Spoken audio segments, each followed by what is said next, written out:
Our Crew-7 mission has 4 different astronauts from 4 different countries and 4 different space agencies. All 4 of us are so proud to represent what is possible when we come together.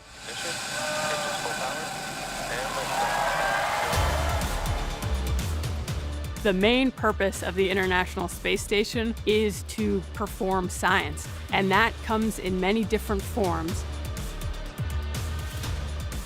My name is Jasmin Moghbeli. I'm the commander of NASA's SpaceX Crew-7 mission to the International Space Station. My name's Andreas Mogensen, and I'm the pilot. My name is Konstantin Borisov, and I am a mission specialist. My name is Satoshi Furukawa. I am a mission specialist.